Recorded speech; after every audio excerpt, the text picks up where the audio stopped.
So today we're going to be talking about how to write inverse functions.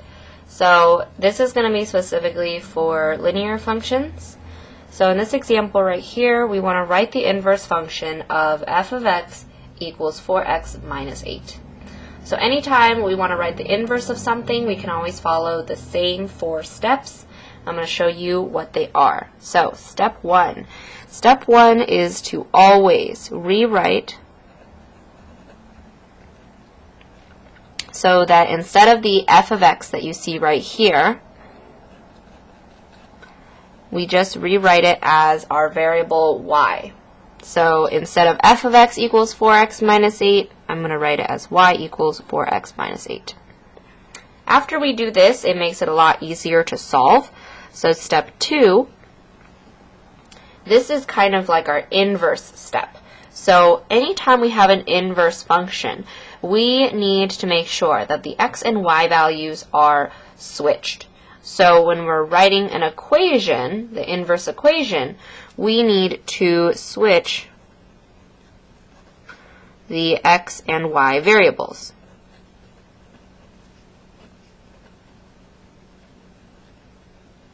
So what that means is that these numbers right here, 4, -8, those don't move. The only thing that you're doing is switching where the x and the y are. So it's going to look like this. Instead of a y, there's going to be x right here. And then instead of the x, there's going to be a y right here. Okay, so this is a really important note to make. Do not move the numbers at all.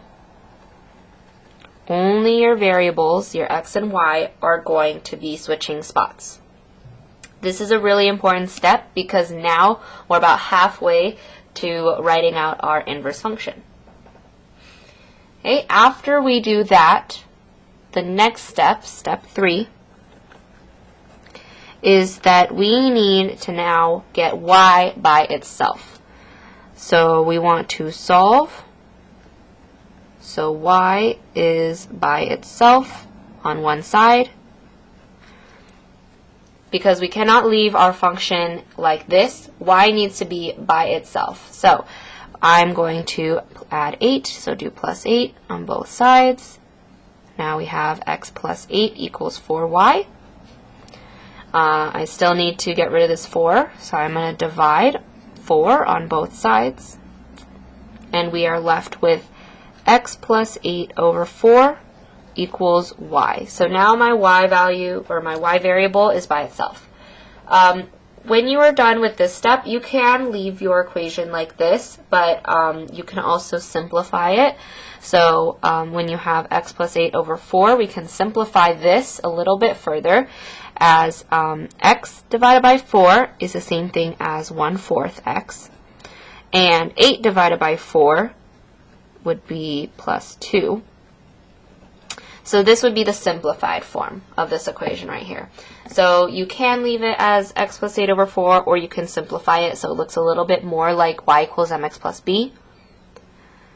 Once you are done solving, the only thing you need to do, step 4, is to replace the y variable with your inverse function notation. So we need to make sure that when we're writing our final answer, we use this f -1x, which means inverse function.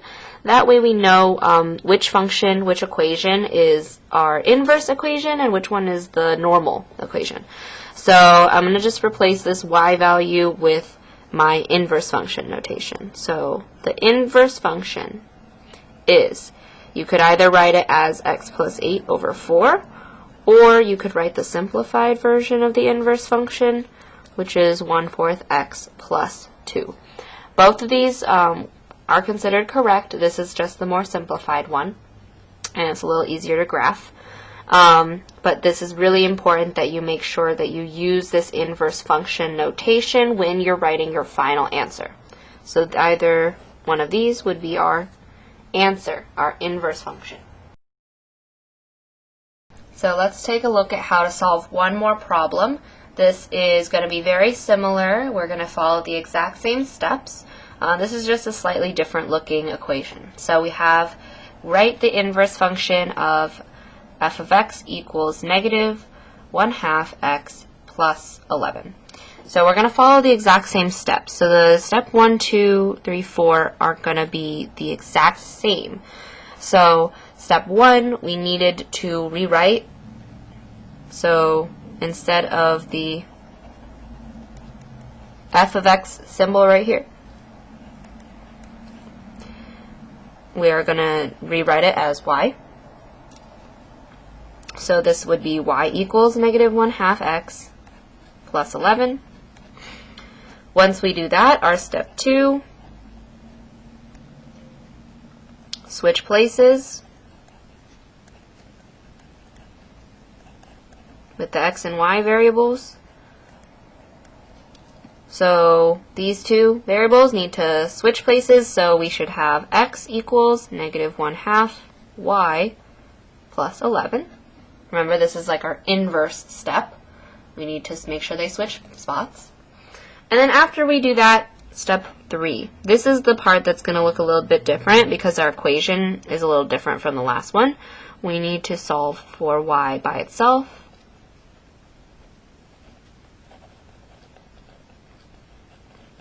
So again, y variable is right here. So in order to get it by itself, I'm going to first get rid of the number over here. So minus 11 on both sides. Now I have x minus 11 equals negative 1/2 y. So there's a few things you can do here. When you have a fraction, you're trying to get y by itself here. You can either multiply the reciprocal on both sides, or you could, when we have negative 1/2 like this, the other way you can get rid of fractions is to start by just multiplying whatever the denominator is on both sides. So I'm going to start by doing that method. So always just look at what the denominator is and multiply that number. So this is a 2. So I'm going to multiply 2 on both sides. Make sure that when you're multiplying a number with your variable and the other number over here, you put parentheses around it. So I'm going to multiply this on both sides. Over here with my fraction, 2 times negative 1/2, these will cancel out. So we're just left with negative 1 y. And then when I'm multiplying my 2 for this with the parentheses, I need to do the distributive property. So 2 times x, which is 2x, and 2 times negative 11, which would be negative 22.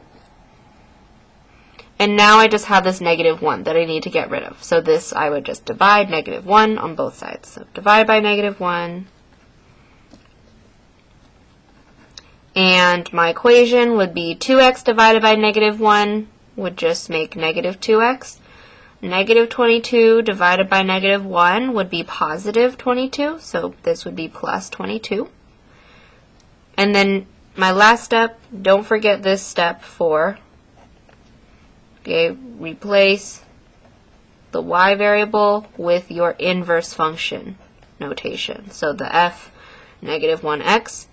So our final inverse function is negative 2x plus 22. So we have our original function, which is up above, our inverse function, which is right here. This way you can make sure that you know which is the original function and which one is the inverse.